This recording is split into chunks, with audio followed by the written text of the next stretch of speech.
guys, today I'd like to take a look at a mask that I just think is very cool and it has quite a bit of history, and that is the 2018 Zagone Studios Sentinel.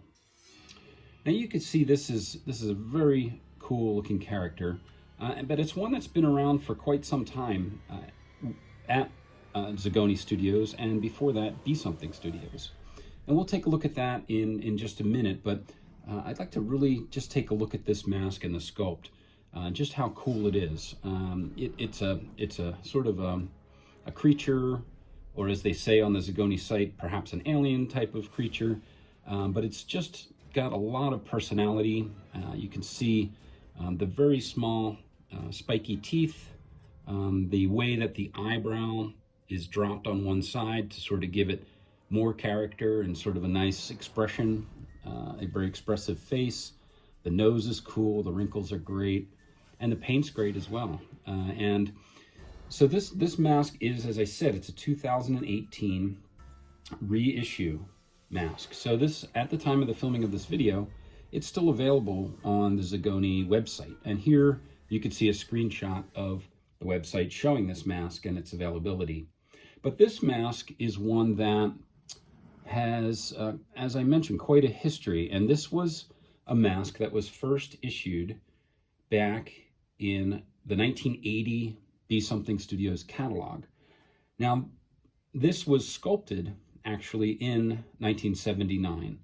So before we take a look at the catalog, I'd like to just show you a little bit of the detail on this mask. So first, let's get a close-up here so you can really see the cool sculptural detail and just how well this character is sculpted. And here's a couple of shots of the sides of this mask. So on one side, sculpted right in to the cheek area, you can see copyright 1979 here. And then on the other side, sculpted again right into the cheek area and the wrinkles, is BSS for Be Something Studios.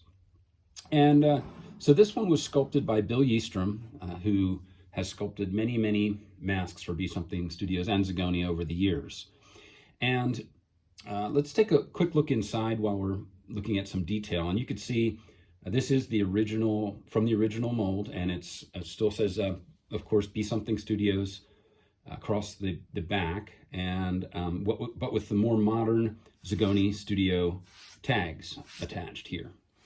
And so as many of the Be Something Studios masks are, this is about a 3/4 mask with an elastic strap, and it has this cloth hood.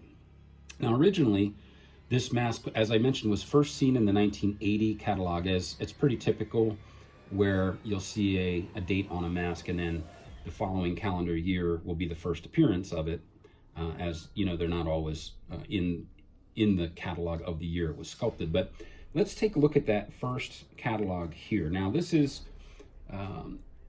a scan from Pete's great website, The Devil's Workshop. Thanks, Pete, for your archive. Now this catalog is the 1980 catalog, and this is Franco-American Novelty Company, which distributed Be Something at the time. And this, in 1980, was part of the 3000 series. Now you can see from this photo that it has the typical hood of the time with Be Something, which was a plush hood, a black plush material. And you can also see that it wasn't simply a hood. It was cut into a widow's peak shape on the forehead and glued down there. So it had that look throughout all of its original issue. It had that widow's peak plush hood attached that way. But this one is obviously, it's a cloth hood with no closure in the front. It just hangs.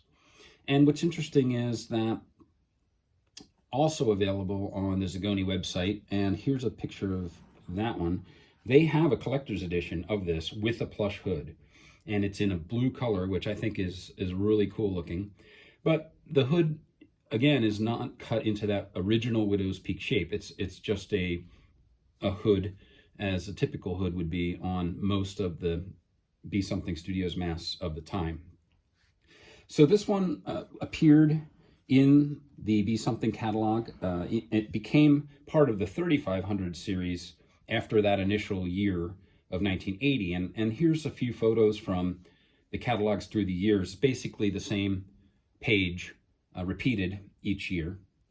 And it was available from 1980 through 1984 originally, and then it disappeared as far as I can tell until this reissue. So it's really kind of a neat thing that Zagone now is going back, and if you visit their website, I'll put the address down below.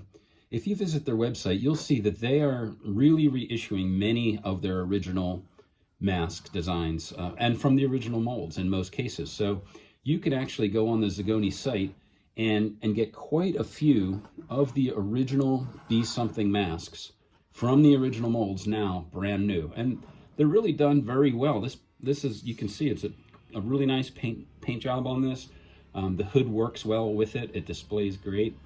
And there's so many masks that you can find on their site that are collector's editions, that are, you know, more highly detailed and carefully painted, and just so many of the old designs. It's worth a visit, because as a mask collector, if you are having trouble finding some of the original designs, which they are very hard to find in some cases, you can find a lot of those right from those original molds and have a copy for your collection at a reasonable price. So that is one of the several that I'm going to feature from the reissues at Zagone Studios, and this one is the Sentinel, which I think is a great design and a really cool mask. So thanks for watching, everybody, and we'll see you next time.